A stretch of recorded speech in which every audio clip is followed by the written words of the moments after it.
Ladies and gentlemen, the boys are back. Welcome to another episode of Powell and Jason. It's your pals, Jason and Keith, for yet another fun time here on This Show is a Joke. I am pleased to be with you today, and Keith is somewhere on the other side, I think, right? I'm right here. There he's right there. So we're all good to go for another hour of hijinks, comedy, or otherwise conversation. How was your weekend? It was good, nice and relaxing. Saturday, I mowed the lawn, got a little sun on my body. Did you mow the lawn naked? I did not mow the lawn naked. Apparently, that's to a few people's disappointment. But Right. wow, I know a few people wanted to know if you mowed the lawn naked. wow, we're now You did not. That's the wrong one. Well, you need let me I'm see if I feeling can all find it. moody now. It's Yeah, that was not the one I really wanted. But yeah, so you didn't mow the lawn naked. That's good. But I did wear shorts for the first time this year. Yeah, I've done that a couple times now. It has been warm enough, but it got cold yesterday and today, though, for sure. Man, I woke up and checked the thermometer, and it said 26. Right. Wow. Yeah. It was no joke. It dipped back down quick. So you mowed the lawn. How much lawn is there to mow again? I've got a decent sized backyard, not huge, but not bad, and a rather smallish front yard. It took me from the time I walked out to my garage to the time I walked back in the house about 45 minutes. Well, that's not so bad. All right. No. So my lawn, I used to have a lawn in New York when I lived in upstate New York, and I had to actually use a riding mower. The good news was I was renting the house, and the guy who rented the house to us left the riding mower behind. So all I had to do was do basic maintenance on it, and I could use it whenever I want to. But it was a huge lawn. So that was like an hour and 15 minutes just to mow the backyard. And it's because he had this huge patch of land and this house sort of in the middle of it. So it was like, okay, what do you have all this other land for? Just to own the land, I guess, which is a thing. But it was strange. It was, but anyway. And then the lawn that I had in Georgia was the front lawn was small. You could do that in like a minute. But my backyard was the back 40. It was massive. So that was, I never forgot. It was, you had to go up and down 50 times. Oh, wow. So you started on one end of the fence and you went 1, 2, 3. And once you counted 50, you were done. But it was pretty pleasant most of the time, except when it was like 97,000 degrees and, humid. So that's always a good one. My parents, before they decided to move out to a retirement community in Arizona, their place in Shawnee, Oklahoma, they were on an acre of land. Okay. So it's the front yard was not too bad, but the backyard, and what made it difficult was there's an outbuilding, a shed, kind of a garage back there, and then a garden, then a lot of trees. So you couldn't just, like you said, go 1 strip, 2 strip, 3 strip, 4. You had to go all around everything, so it just took more time. And every time I was there, I liked riding the lawnmower. So, are there chores you don't like to do? Like when you were growing up, was there any one thing you're like, "Fuck this"? I can think of one right off the top of my head, but I'll let you go first. Not today, but today I can think of one that I hate to do today. I hate cleaning bathrooms. And I hate dusting. I will vacuum. I will wipe the counters down. I'll pick up stuff. I'll sweep. Within the house. I hate cleaning bathrooms, and I hate dusting. So my only and weed eating. If I could meet the guy who invented the weed eater, I'd punch him in his mouth. Yeah, I love weed eating. That's like my favorite part of doing the lawn, actually, is that satisfaction of cutting that nice, efficient ring around the side of the fence. If you want to come weed eat, my rental house here that I rent, you're welcome to. I'll mow your lawn. Like $50 maybe. I'll mow your lawn. We'll trade off. I don't have a lawn. Exactly. So come on over. You can come over and get some of that spray shit that kills weeds, and you can weed for us. You can't have that here. That way Dee Dee doesn't have to do it. That'd be fair. So I hate doing dishes with a passion of the fire of 1,000 suns. I cannot stand doing dishes. I'll do almost any other chore. I don't mind vacuuming. I don't mind dusting. I'll clean the bathroom. Doesn't bother me. I don't like the part where you have to, get the lime off the shower, whatever. But I hate doing dishes. And are you talking about manually doing dishes or just getting them ready? anytime I have to manually do a dish, I want to rage quit. So that's why I like dishwashers, and I like when you're able to rinse off dishes and put them in the dishwasher. But as you know, dishwashers in Germany are smaller, Yes. so they don't hold as much. And like our big plates don't really do well in our dishwasher because the thing that spins on the top that distributes the water hits on the friggin' dishes, and it doesn't. So we have to be really careful about that. So if I have to manually wash dishes, which I get, it's part of life, whatever. But if I have to do that, I'm really thinking about like murdering ducks or something because I just want it done as quickly as possible. And there isn't a peaceful place I can be at while I'm doing that. For instance, we had a really nice meal of like pastas over the weekend. Dee Dee made these 3 pastas and the sauces and all of that. And what was that? Did I get more work mail? I did. Okay. I'll turn that off for right now. But Dee Dee made these excellent sauces and pastas, and they were just fantastic. But as a result, there were 3 pots, all these things that had to be hand washed. And I knew I had to do it.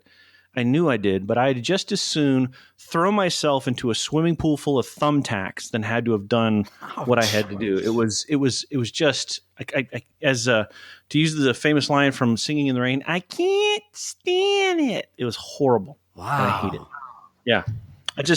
I literally, there's few other chores I dislike. I'm a manual labor guy, glue up, blue collar, lower middle class family. Got it. I get the labor. I'm good on the labor. For some reason, washing dishes is just, that is my Waterloo. I can't do it. Can't do it. Very interesting. I was about 8 years old, maybe. We were in Wiesbaden, Germany. And the only reason this pops up is because I've told this story recently in that my sister's birthday was late last month. And then, of course, this week was sibling day or something, whatever. And National Siblings Day, right? Some artificial holiday. Yeah. And so, what are you doing? You're clowning me. I know you are. What? What? So anyway, we're standing there. My parents had us wash and dry dishes in this little kitchen. And so I don't remember which is which, but my sister and I didn't get along a lot as young siblings are wont to do. So she says, and you pick up the knife and you kill Keith with it. And my dad was standing right behind. So she got in trouble. I ended up having to do the dishes myself, which may have been her desire in the first place, but she got in trouble, which made me happy. So we're good friends now. Well, that's how siblings do, right? Yes. That is how that goes, at least initially. You know who's a good photographer? Darren. Darren's a good photographer. I'm looking at some photos of his. I was looking for something else really quick, but I bumped into some photos of him shooting this photo of a dog. And good photos. He's a good photographer. We should get him to shoot some stuff for us. I don't know what, but shoots photos. This is one of these days you're going to be all over the place, huh? So they made a new episode of Tiger King. Is that what I did? Get excited about? And I'll tell you what, it is. It's probably, I think, one of the best episodes of the whole show. So what it is, kind of Where Are They Now type episode, or what? Right. It's exactly. You know who Joel McHale is? I do. Joel is fantastic. Great comedian. Good guy. He is actually the host. So you can tell it's recent because everybody's separated. It's all done by Zoom, I think. One of those. That got real popular with the COVID thing. That app like shot up really fast. Even my parents use Zoom. Yeah. They've had great brand recognition. I'm sorry, go ahead. No, so they talk to several of the quote unquote stars, not Joe. They do not talk to Joe. They do start off with Jeff. He's in prison, right? Right, he's in prison, but he's done interviews from prison. Oh yeah. Right. So they talk to. I think they start off with Jeff. You know, the guy wearing the bandana and the hat, and has the wife, but also has the hot nanny. That's a lot. That's a sentence, right? He wears the hat and the bandana. He's got a wife and a hot nanny. That in and of itself is a pretty good life. Just that sentence is a pretty good life, don't you think? He's the new owner of the zoo. Yeah, that's the thing. Yeah. Right. So they talk to them. They talk to. There's a guy who had to have his legs amputated, so that's what he's known for. But not surprising for that show. Right. He was a manager or one of the more decent guys on there. They talked to the guy who's the manager, who the last interview he did in the last episode, he was drunk off his ass and just fell back on his bed when the interview was over. They talked to one of the ex-husbands, the guy that did not have any teeth but had all the tattoos. Now he has teeth and this weird. He's got, and I think that is the sole reason why they did that show, is because he did get the new teeth, and that was a big viral thing when that came out initially. Is he had the 3 teeth who he probably named.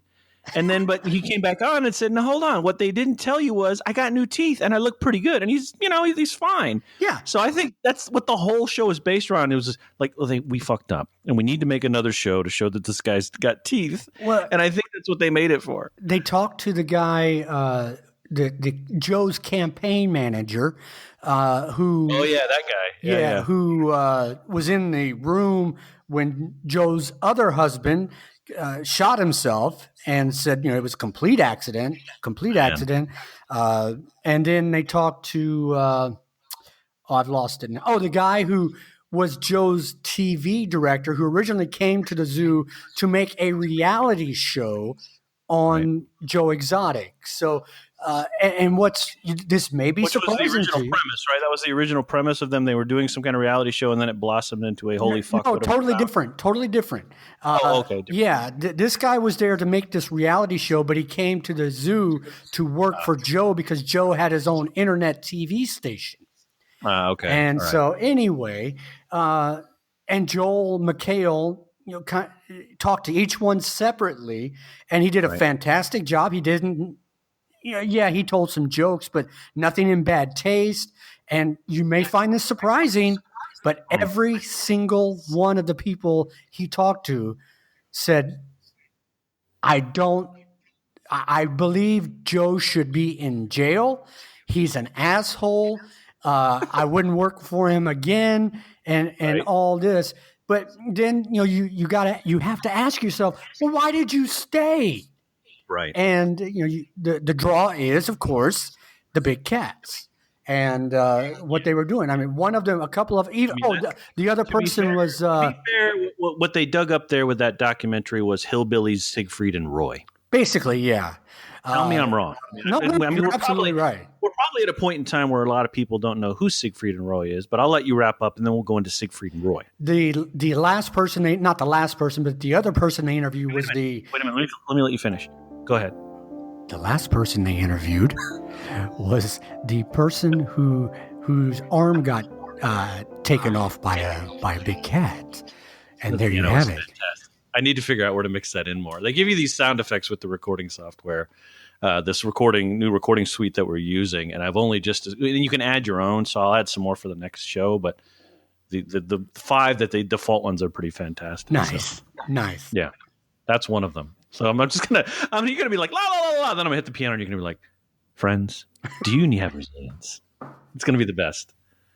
Nice. So they all to a person said he was an a-hole. Oh, they all of them did. Yeah.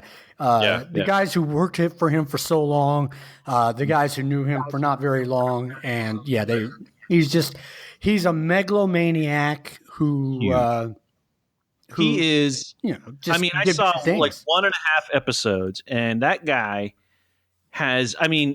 Even Narcissus, who narcissism is named for, even Narcissus was like, "Hey, you might want to tone that down a little bit. You may want to just back off that a little." It was just seriously like, my wife is pretty good judge of like great documentaries. She introduced me to this one after she didn't even finish the Tiger King, so she went on to this other documentary. I don't know if I talked about it in the last show or the show before, whatever, if I have it at all. But it was about the case of this guy named Henry Lee Lucas. Did I tell you about this? He in Texas, and this was the early 70s, I think it was. And the Texas Rangers were trying to pin like 700 or 800 murders on one guy. Wow! And that he committed the murders from like Seattle to Jacksonville, Florida. Okay, so the whole documentary was trying to show how the Rangers were trying to railroad this guy, and the reporters that were trying to stop them, and the corruption that was inherent in the system, and the whole thing. Really great documentary. So when she didn't finish Tiger King, that told me that I didn't need, I got all I needed from what I was catching on Facebook and from you and from other folks. I mean, I got it. And again, what I saw was that the guy it was just all about him. And you see those people in politics, you see those people in entertainment, you see those people in real life where they're just, hey, look at me. I am the center of the world. Look at all the great things I'm doing. You know, I mean, we see it with some of the people who we call friends on our Facebook. Their status updates are like, give me 2 paragraphs to let me tell you how great I am right now. And you're like, really? Mm-hmm. Can you just maybe put the bread back in the box and shut the fuck up? Maybe just make a regular status update like ate chicken. So yeah, there was no doubt in my mind that this guy was bursting at the seams with ego. I mean, that's no problem there. I laughed out loud hard. Had to pause it last night when I watched the last episode. That when Joel McHale was talking with Saf, the woman who identifies as a man. So when talking to him, and Joel asked him, Saf, did it concern you when you lost half of your arm and Joe showed up wearing an EMT jacket, even though he's not an EMT? and Saf said, I really wasn't paying attention to what people were wearing at the time. Saf is probably one of the most normal people in the whole show. It's a strange, interesting. Again, it goes back to my own personal sort of notion that none of us, well, many of us have no problem going to the Carney to see the bearded lady, right? These sorts of shows are just that kind of sideshow. Hang on, let me get some music. None of us mind going to see the sideshows and the carnies and what we once labeled the freaks and the weirdos and the oddballs of our society. None of us have a sort of problem, or many of us don't have a problem with sort of staring from the sidelines and going, wow, he's really messed up, and he's a good gauge for my own life to tell me I'm not messed up, which I always thought was an interesting sort of barometer for people.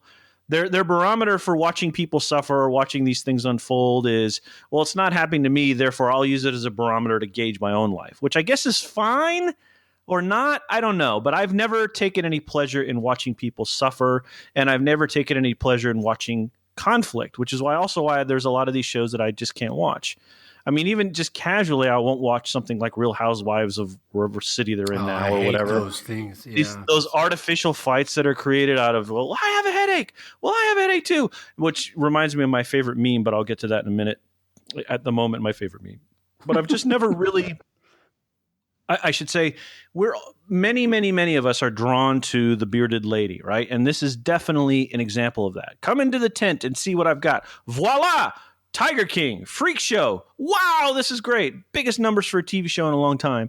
And I get it, and it's entertainment, but and I'm not taking the moral high ground by any means here, but it is interesting to me that so many people are like, you gotta see this. And yeah, I get it. The guy's egotistical, depraved, has no morals, probably a sociopath. And on top of all that, fucking tigers. Yeah. So I mean, there's a lot to unpack there. And so how does it end? Is there kind of a coup de grace for episode, whatever it is, this last episode? No, like I said, it's everybody in their own place because it's all on Zoom, and you just get their point of view after watching the series. Like I said, Jeff and his wife said they got up at 5:00 in the morning the day it was coming out so they could figure. Oh, apparently I activated Siri. Sorry. Don't talk to Siri. Sorry. That they wanted to see what was coming their way. That kind of how they were portrayed. Right. How they did all this. The guy with no teeth, of course, now has teeth and a wife, and lo and behold, I didn't realize he has a daughter from a previous relationship, but he was Joe's first, or in this context of these 7 episodes, his first husband. And so, he wasn't happy because while they were there, he had his teeth fixed. So, so anyway, all that. So no, there wasn't any coup de grace. And the way I found out about it last night was I was going through videos because I was bored and saw a bunch of comments about episode 8. And I said, what? And people hate in this, whatever context I was reading it, people hate Joel McHale. And I said, oh, come on. He's a bit of a. Joel McHale he's a great human being, first of all, but he's also a very entertaining cat, and he's a very funny comedian. Yes. And so I'm going, what are they talking about? So I went to Netflix and checked it out. Oh, well, this is fantastic. And Joel didn't do anything. No. He didn't make fun of anything or anybody. He had a wisecrack here and there, but wouldn't. No, yeah, it's just he did a great. I thought he did a great job. I thought, and he. That's what I'm saying. Yeah. I tell you, I think they saw everything that went viral and they organized it and they said, "Hey, let's pay Joel McHale $50,000. Let's get all these. Let's pay each of these guys $1,000 or whatever they want, and we'll bring them all back on, and we'll do this thing one more time and just let them run their course." And it's kind of show that they've already got enough momentum with the series itself, and it's just again, I have a hard time watching conflict. I have zero interest in this person's married to this person, but there's a guy that kind of thing just went out of my life many, many years ago. And I'm curious about some things, but not to the degree some folks are. You are listening to This Show is a Joke. I'm Jason. On the other side of the mic is Keith. We've been talking about Tiger King and sports we don't like, or not sports we don't like. No, chores we don't like. Chores we don't like. Where'd that come from? Chores we don't like. Dishes. And you don't like cleaning bathrooms. I don't. We're going to get to the golf thing in a little while. What else did you do this weekend? Anything of worth? Did you see? So I got a Friday. We went to the BX, and the gate guard said I didn't have the mask actually on my face. So the gate guard's like, "Sir, just for your knowledge, on Monday you have to come through the gate wearing your mask." So that was different because I didn't think you'd had to wear the mask coming through the gate. So apparently there's a bubble around Ramstein Air Base where, the mask, you have to be in the mask. I don't think you have to be wearing it like while you're on, but when you come on and talk to the guard, you have to be wearing it. So I had to run out to get some printer ink, which I didn't find, but everybody was wearing their masks in the KMC, and it was, sparsely populated. So those guys, I read today that Germany is the second leading, it's the second best country in the world for COVID stuff now. Guess who's first? Israel, of course. But Germany's second. I didn't see, who were the bronze and the also-rans. But it's interesting to hear that. I think there are still numbers that are happening in Germany. It may be plateauing. I'm not sure. But one of our coworkers had mentioned that, there's the Germans are speaking amongst themselves about maybe the end of the month, things starting to loosen a bit. But we'll see. I wonder if that just means internally or if that means like for travel. I don't think so. Travel is going to be an interesting one to get back on the good foot with. And I still think there are countries that are underreporting what their numbers are and sort of skewing the curve a little bit. Oh, I wholeheartedly agree. I did see that for the first time since this all began, there are more recovered than are infected in Germany. So that's a huge bonus there. Going back to Ramstein real quick, I went through the day the thing started, and I think I've mentioned this, that I went through the gate and they mentioned, just like you, you have to have your mask on. Okay. Mm-hmm. And I put that out to our office. So I went in Sunday and I had my mask on, had my sunglasses on, showed my ID card, and he said, "Sir, can you lift up your glasses?" And I said, "Sure." I lifted up my glasses. He said, "Okay, thank you." And I drove on. Right. So now I want you to picture this. I've got my sunglasses on because it was an absolutely beautiful day. I've got a mask on, and the guard says, "Can you lift up your sunglasses?" but leave my mask in place. You see where I'm going with that, right? Yeah, I do. I mean, I get it. You don't want anybody taking off their mask. I get that, but just at that moment, I chuckled as I drove away. No, I laughed out loud as I drove away. In fact, I almost drove into the barrier like somebody else did last week. That just the absurdity of the whole thing. Can you lift up your sunglasses? Oh, what pretty eyes you have! But I don't know what the rest of your face looks like. You could be whatever. So. Well, whatever face detection software they're using there, I'm sure they are. That's probably what they're honing around is your eyes and your cheekbones. Maybe I don't know. I realized that I probably looked like some sort of, white bread terrorist as I was coming through today with the mask on, and I had on my aviator sunglasses. And as we got to the gate, I told Annabelle, "Hey, you got to put on your mask." And she already had her mask on, so she's sharp. But I got up there and I thought, well, if I have the sunglasses and the mask on, I might as well just have an AK-47 in my lap too, because that's kind of what I look like. So I took off the sunglasses and everything was fine. I think, again, and we've talked about this, I think every measure at every post is different. I think how every guard, every supervisor, every shift exercises the degree of that is different. The screenings continue. When I went on Pulaski Saturday or Sunday, because Yes. there wasn't a lot to do on Sunday other than go to the shopette. I think we did the shopette like 71 or 72 times this weekend. The screeners, they all do something differently. Some are, here's the script in my hand and I'm going to read it and we're going to go over every word and we're going to say secretion again. And some are, hi, are you sick? Have you been around sick people? Do you have a fever? No. Okay, great. Thank you. And they move on. And one guard one screener who I know, I kind of know, but he knows me and I sort of know him. He'll know if I've gone out once or twice and he'll come back and go, has anything changed in the last 2 hours? And I'll go, no. And he'll go, okay, thanks. I mean, again, the degree, the veracity to which we decide to approach these things varies. And I'm cool with that. I'm cool with if you want to, the only thing I'm not cool with is if you talk 150 fucking miles an hour while you're reading the questions. I literally will stop a screener and go, private, slow down. You're not saying words. You're just, you sound like a sped up video on YouTube. I had one of those yesterday at Pulaski, and I just waited for him to pause. He would pause and look at me, and I'd say no. Yeah, and that's it. And that's the problem. It's just become, we've turned this into a social ritual versus a sort of thing that needs to happen. The noise that's going to come from his pie hole. He knows the noise that's supposed to come from your pie hole. If his pie hole doesn't make that noise, or your pie hole, specifically if your pie hole doesn't make the right noise, then he has to stop and go, I got to look at the board again. I got to wait. He said yes. Oh, shit. Okay, I got to flip to it.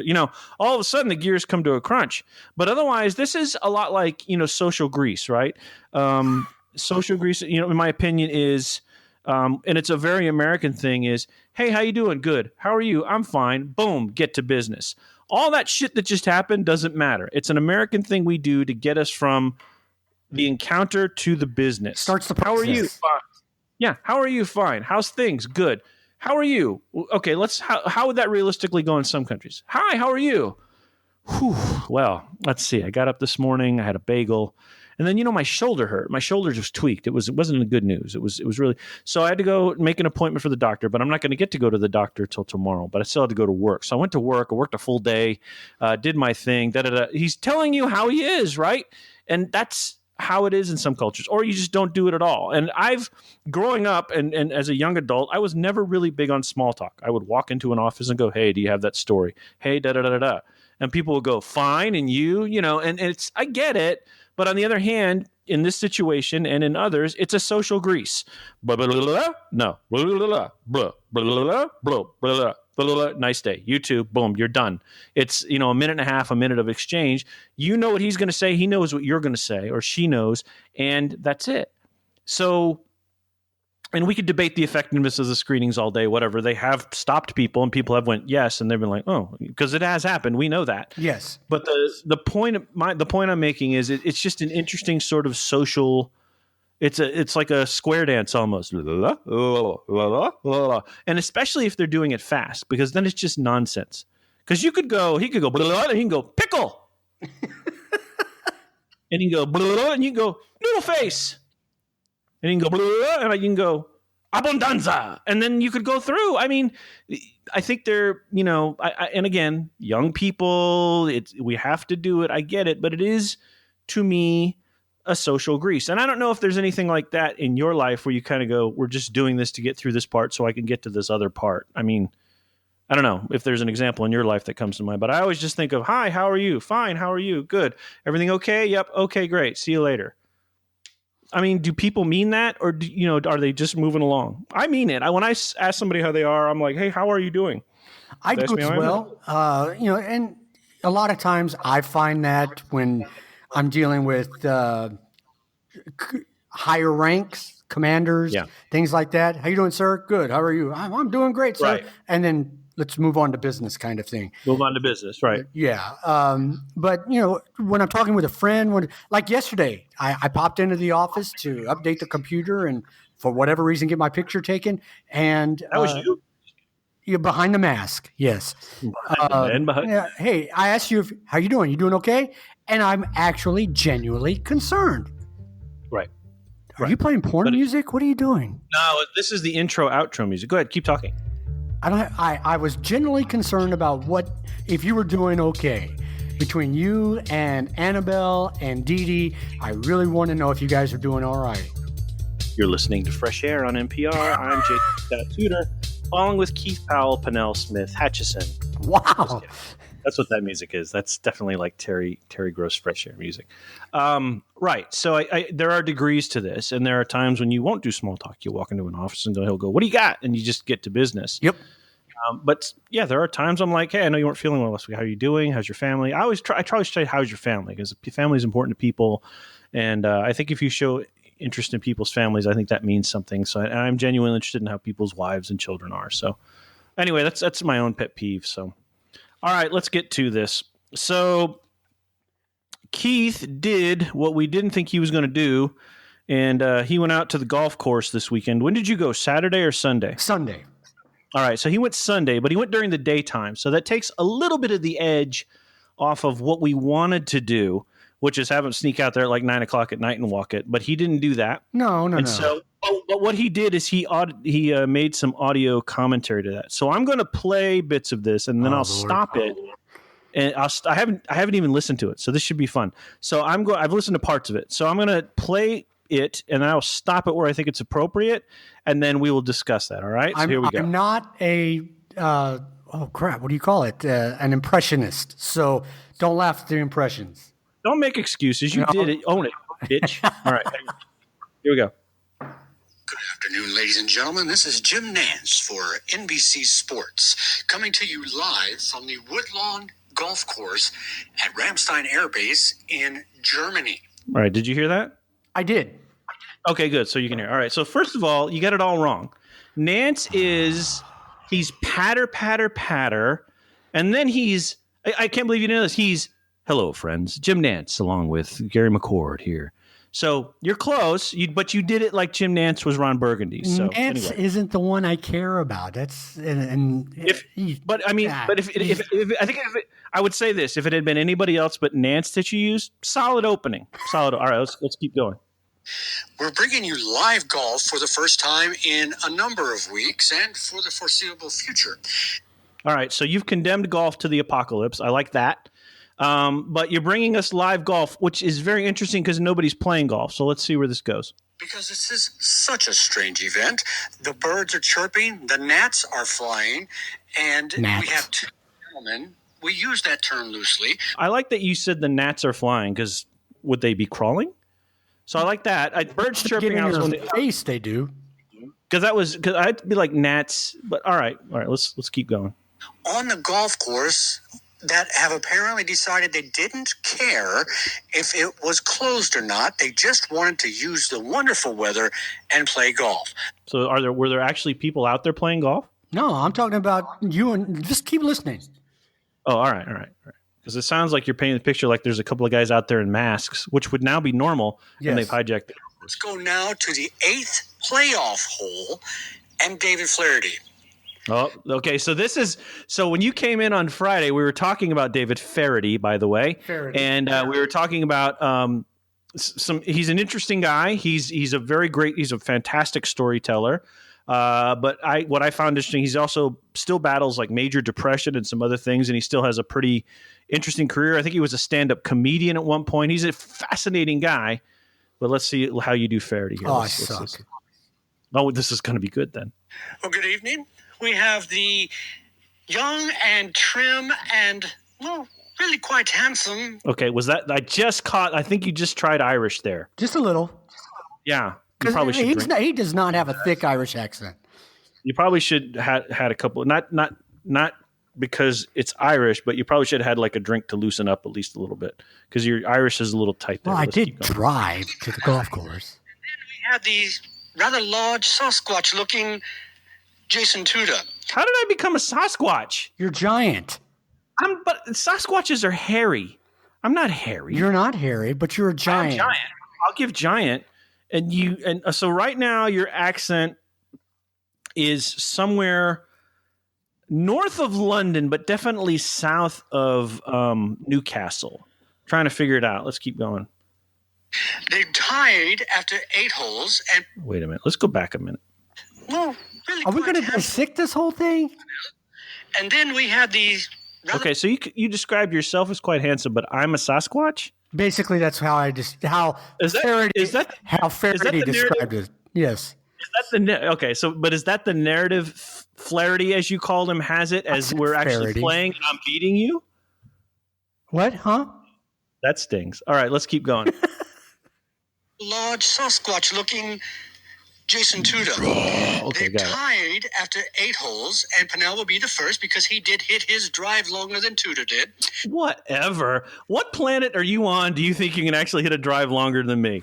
It depends on the hole. You know that as well as I do. I will outstroke you by 50 yards. Okay, Easy, so what hole were you doing this on? Where were you actually doing this? You know what? I was on the back 9, and okay. I don't know that one as well as the front 9. So I 13, 14, something like that. Okay, so while you were recording, did the jogger scare the shit out of you? Do we need to tell that one separately? No, that's separately. Okay, all right. But the hole in the story that we're listening to is number 8. 8. So this is 8. All right. So that's the long one with the water and the double deck green and all that one. Yeah. All right. So we backed up a little bit. Here we go. Pennell will be the first because he did hit his drive longer than Tudor did. And he takes a mighty swipe at it with a 3-wood and, that's got to be 300 yards with a 3-wood. Wow, you must sleep well at night. All right. I don't know why you're laughing. 300 yard 3-wood. Even Tiger Woods is like, all right, back up a little bit. All right, here it was downhill. 10 feet from the hole. What a shot by Pennell. You can barely remember your own name. What's up with that? Right. It's amazing that he's single, really. And now Tudor. Oh, great. Now we get to hear your Tinder ad. Well, awesome. All right. Here comes the Sasquatch. Let's hear what Sasquatch does. Here we go. Seeing what Pennell did. Takes out his 3-wood. I would have taken a 5-iron to hit it 300 yards. Swing and he probably could have thrown that one further. So he walks up to him. Pennell. All right, seriously, that's funny. All right. The gentleman makes sure he's okay, which is probably a legitimate question because, well, everything moved in that swing but his bowels. So he takes. That's a true Feherty quote, by the way. That is fantastic. Okay, so your accent is somewhere in Great Britain. I don't know where. It's not Wales. That's definitely not a Welsh accent. If I knew it was going to be dissected, I would have not done it. It's somewhere like around Trent-on-Stoke at this point. I'm not sure where that accent is, but that was pretty funny. All right. So sounds like I've hit to the ladies' tee, but you've driven it with 10 feet of the hole. All right, let's see where this goes. No. These were our second shots. Oh, all right. So he takes another swing and that one hit the windshield of a car on a passing road. So probably Stefan's car. That's okay. Keep going. Anyway, third swing here and finally over the green. Quite over the green, in fact. If that would have been his second shot, he would have probably put that in the hole. No, it would have been, yeah, it definitely would have. So I'm going to try to do a little Feherty for you here. Oh, Lord. Oh, Tom, he's really hit that one past it, hasn't he? Oh, he's moved everything but his bowels. There's your Feherty impression. All right, let's keep going. But anyway. It wraps pretty quick. Now, okay, so let me ask you, you're walking while you're narrating this, right? Or are you just standing still, just imagining the whole thing in your head? Okay, I was imagining the whole thing in my head. I started off sitting on a bench. I guess the question was movement or not? There was a little bit of movement, yes. All right, so you were inspired as you're, okay, all right, let's keep going. And here's the putt, and Pennell holds the putt. Of course he did. Of course he did. Of course he's an excellent golfer. All right, hey, wait a minute. I think you just gave me credit for something. Hang on, let me listen to that again. Hold on. Oh, he chipped it in. Oh, that was nice. Squirrel finds a nut once in a while. So we go. You could have said even a Sasquatch finds it. I should have, yeah. All right, let's see where he goes from here. And back to Jim. He's like, okay, I'm tired of doing a pretend fake Irish accent. Let me throw it back to Nantz. To wrap it up really quick here. Let me get it back to Nantz and Wait for it. All right, here we go. Yes, and we're flashing forward now due to time constraints. We have to get back to AFN programming here. See, that was very Nantz-like. I like that. That was good. And so we will go to the championship, and it looks like Tudor has come out and won the tournament. The two-person tournament, that is. And we go now down to Feherty and with Jason Tudor. Uh-oh, this is... Well...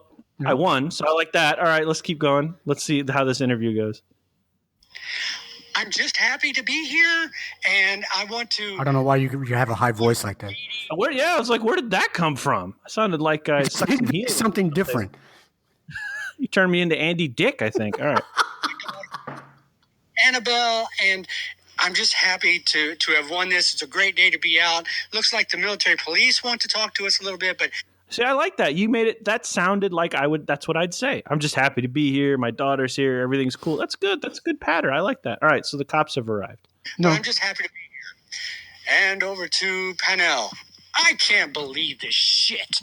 Come on. I shot a 69 because, of course, I'm going to shoot a 69. And okay. Seriously. No. Wait for it. Back and beats me with a 68. Yeah. I can't believe he actually shot a 68. I'm going to take one of these pine cones and shove it up.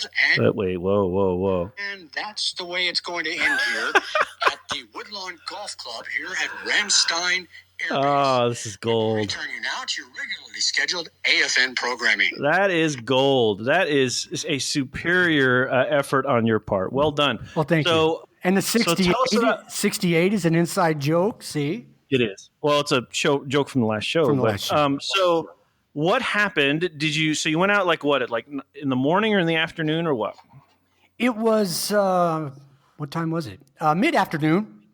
Okay. So you were conspicuous in it wasn't like we talked about where you'd sneak out there in like a black jacket and a mask and so it was conspicuous. Yeah, it was conspicuous. At first, for about the first 6 holes, I said, I'm going to stay on the cart path or something thereof. So nobody can say I'm tearing anything up or anything like that. But then I decided, you know what? Screw it. There's nobody out here. I'm going to walk right down the middle of the fairway, which is where I don't spend much time when I really play. So, but I'll tell you what, I was on the real hole number 8 and, it's a long par 5. So from the men's tee to the women's tee, the women's tee is actually at the top of a hill. Right. And so I was about halfway in between, just minding my own business.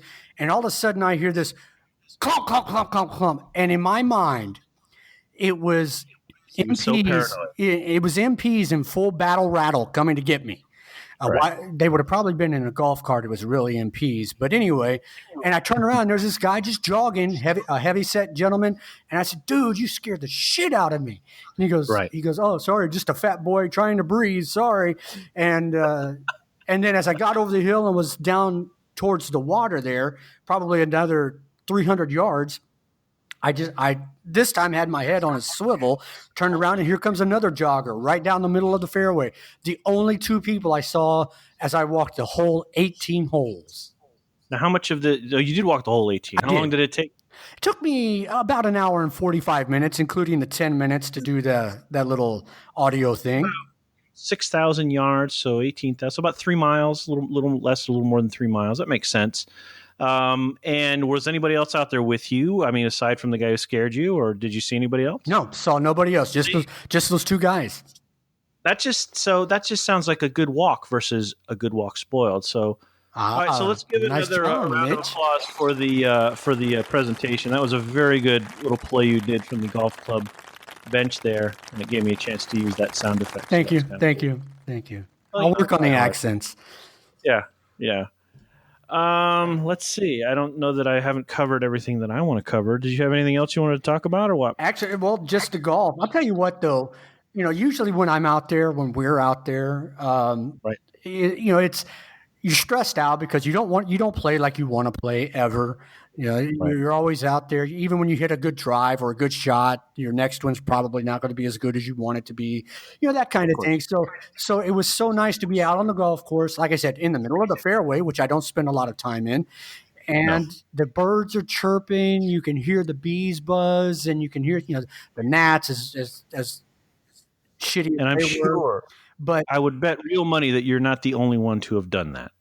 Oh no. There had to be people who are like, you know what? It's just a large, well-groomed path. I'm going to go walk on it. And as long as you're not out there digging your heels into it or whatever, if you're just walking, and I think that's fine. I think it's perfectly fine. I made you, the fairways are cut. The greens are kept in shape. Now, they don't have holes on them because they want the greens to, get nice and covered and all that, but they're kept in great shape. So I'm looking forward to, once we're done with this, fighting the crowds and getting back out there. It's going to be such a crowd.